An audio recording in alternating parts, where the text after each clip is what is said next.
The Canadian government is demanding answers into the death of one of their citizens that was being held in ICE detention. Johnny Noviello, pictured here, 49 years old, young guy. He was found unresponsive Monday afternoon in Miami's Bureau of Prisons Federal Detention Center. In a press release, ICE staff had said that medical staff had responded immediately and began administering life-saving measures, CPR, and using the paddles and defibrillator, all that stuff. But unfortunately, Noviello was pronounced dead within an hour. Of what, you ask? We don't know. There is no details about what he actually died of. The cause of death is currently unknown. So yeah, that's really important. Now the Canadian government is like, what do you mean one of our citizens died? Okay. And by the way, this was a Canadian citizen that was legally allowed to be in the United States. And so what was he doing in ICE detention? Well, that has a lot to do with what Donald Trump has been doing to immigrants who happen to commit crimes. Now, the Canadian government was notified of Noviello's death on Thursday. The country's Minister of Foreign Affairs, Anita Anand, said in a statement, Canadian consular officials are urgently seeking more information from U.S. officials. Adding that further details will not be provided to respect the family's privacy.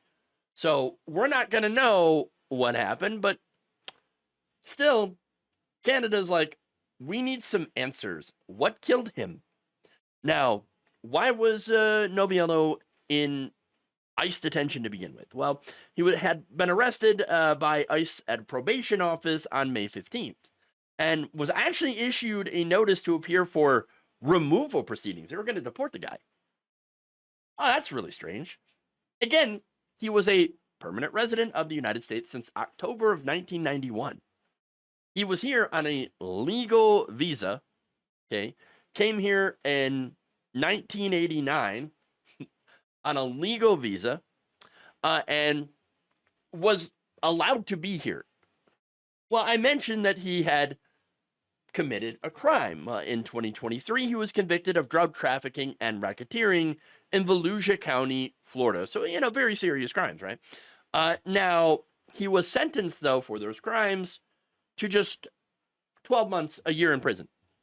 Okay, all right. So now, since Trump got into office, okay, he has been cracking down. ICE, he has been directing ICE to get rid of all the criminal, illegal immigrants, right? And so now, Noviello, he's not illegal, but he did commit a crime. And so, of course, ICE targeted him and said, well, we're going to deport you then. Even though he was already in prison, he was in custody, all that stuff. Okay. No. Not even. No, I'm sorry. He was already out. He was going to his probation hearing. Okay. And so, didn't matter. His past conviction, ICE targeted him for that and said, no, we're going to deport you now because you're a dangerous criminal illegal or something. What? Hold on. That's insane. Okay. He already served his time. What's the deal here? Well, again, this is what ICE is doing. Remember, they want to deport about 3,000 people a day. That is their target. So I guess for them, it already makes sense to, you already have him in the system.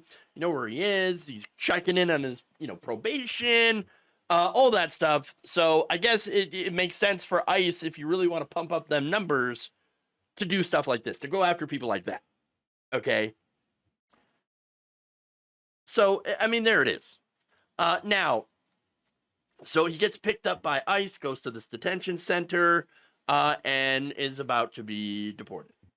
Okay, but then he dies. Now, I'm not saying that ICE killed him, okay, but I can speculate that being in ICE detention in Florida during a heat wave could have had something to do with it. Perhaps not. I don't know. Now, in a press release, ICE claimed that he was given comprehensive medical care, okay, and that all people who are detained by ICE are given this medical care at the moment individuals arrive and throughout the entirety of their stay. Quote, all people in ICE receive medical, dental, and mental health intake screening within 12 hours of arriving at each detention facility, a full health assessment within 14 days of entering ICE custody, or arrival at a facility, access to medical appointments, and 24-hour emergency care. At no time during detention is a detained illegal alien denied emergent care. Okay. If that's the case, how come people keep dying? I mean, that is the question. According to ICE records, at least 7 other individuals, up to 9, have died in custody since January 20th.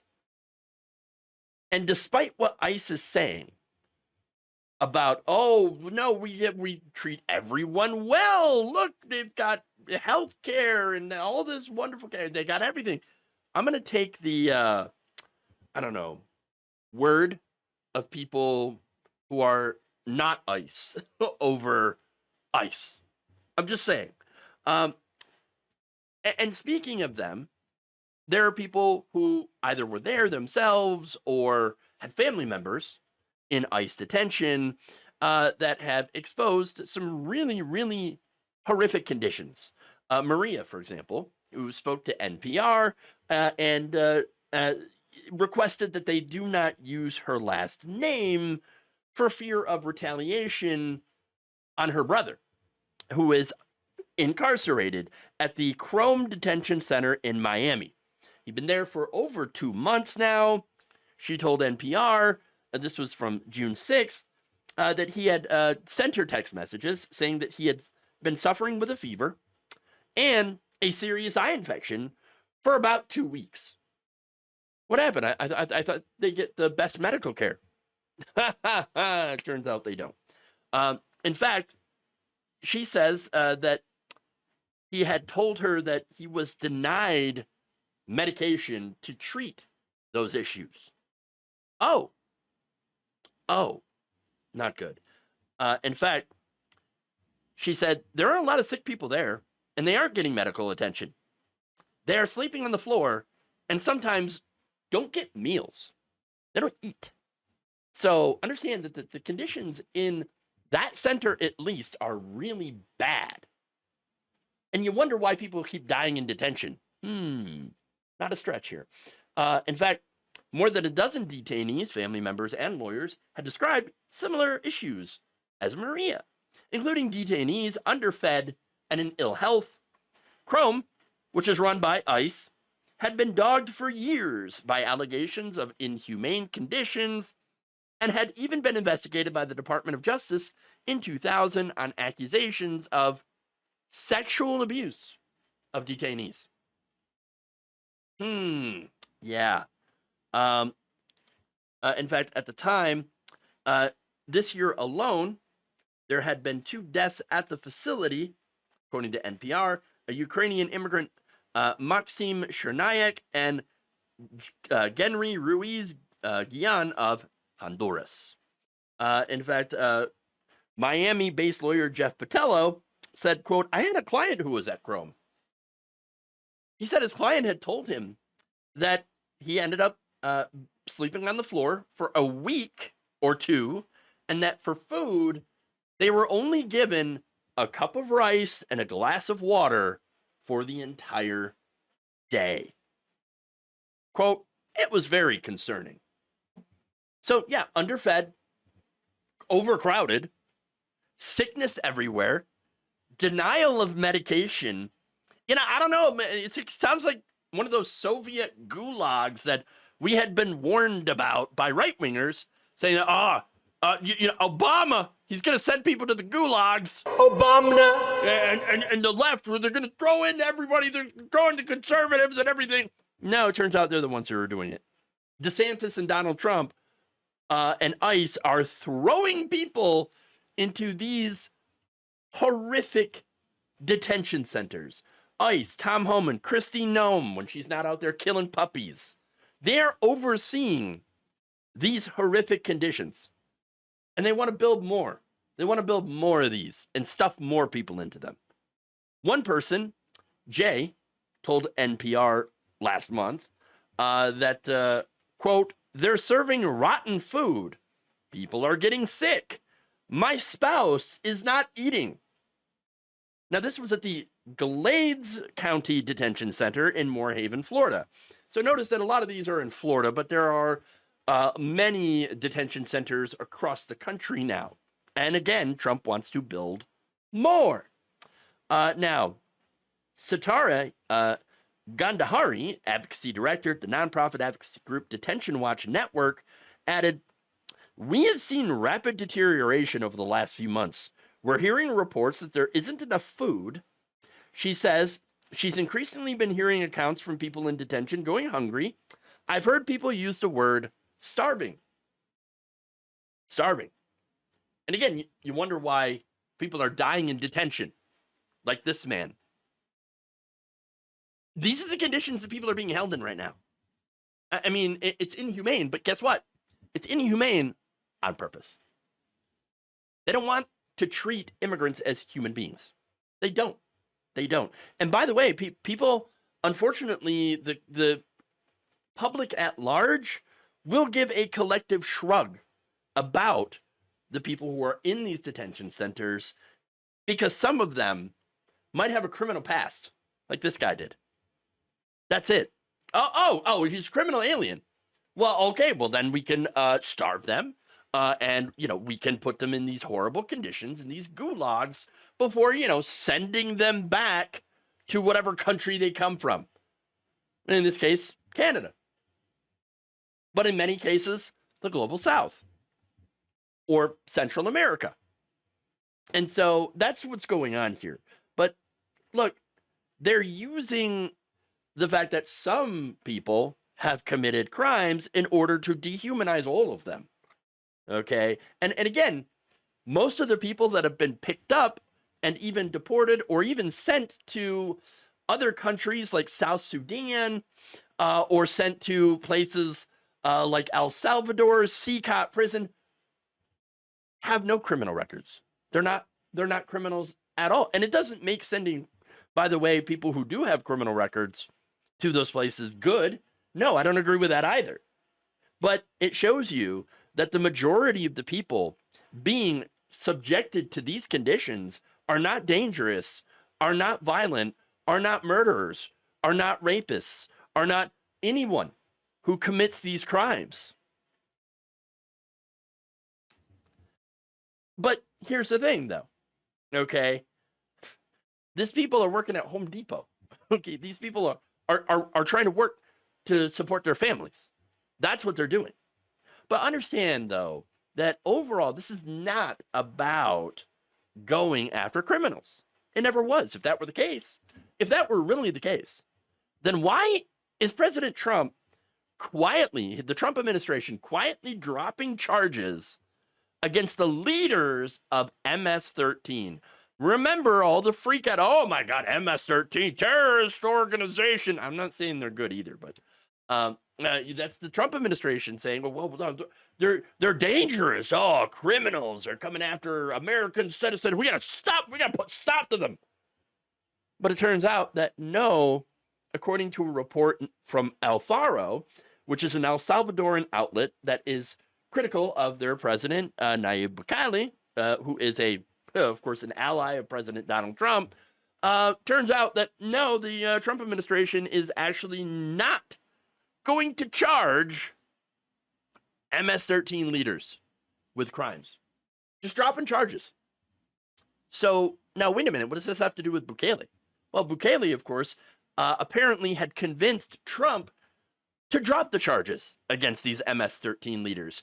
Now, that's important because I remember doing a report, I think it was last week or early this week, where Bukele had actually been working and making deals with these gangs, these criminal gangs in El Salvador, telling them, "Oh no, we'll drop prosecutions, if you lower the amount of people that you murder." And so he's making deals with the crime, organizations. And now apparently Donald Trump might be doing the same thing. Oh, yeah, no, yeah, we'll negotiate with MS-13 for, and we'll drop charges against the leaders if you promise to do such and such. I mean, that's insane. Insane. And by the way, these leaders have been largely rounded up as a result of a 2019 DHS task force called Vulcan, right? And their purpose was to go in and get MS-13's leaders, right? They've been highly effective, capturing about 9 of the leaders of the gang. All El Salvadorans accused of narco-terrorism, human trafficking, and even murder committed in the United States. They had even had a plan to allegedly assassinate an FBI agent. Okay, a government official. But now these same people, the administration is just quietly dropping charges against these MS-13 leaders.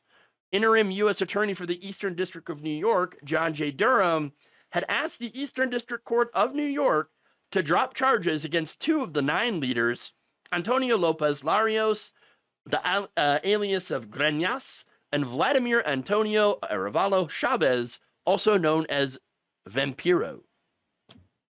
Why? Well, they said, what? Look, we would love to charge MS-13 because they're so dangerous, but it turns out we got more important things to do. Like what? Like what? I thought that this was the most important thing. I thought that this administration was all about, we got to stop MS-13, the criminal gangs. We got to stop the Tren de Agua. We got to stop more. There's these illegal, undocumented immigrant gangs with their violent criminals, and they're being sent over here. We got to stop them. We got to do everything we can to stop them. Oh, let's drop charges against them because we got other things to worry about now. Oh, okay. Look, this was never about stopping criminal illegals. This was all about trying to end immigration, to stop what the right wing would call the browning of America. And this is to stop the so-called Great Replacement, which is a conspiracy theory. And I've talked about plenty of times. And apparently Trump and many in his administration wholeheartedly believe in this conspiracy theory and have decided to put it into their policies. That's what ICE is doing right now. They are trying to get rid of all immigrants. And now the Supreme Court is actually helping them by basically getting rid of birthright citizenship. Because again, this was all about getting rid of immigrants in order to in the service of white supremacy. Thank you for watching. If you enjoyed this video, please like, share, subscribe, hit the bell icon in order to get notified whenever a new video is released. And if you want to support independent, progressive media through this difficult time where it seems like everybody is shutting down, you can become a member on our YouTube page, you can become a subscriber on Facebook, or you can go to my Patreon. It's patreon.com/Jeff Waldorf. Thank you.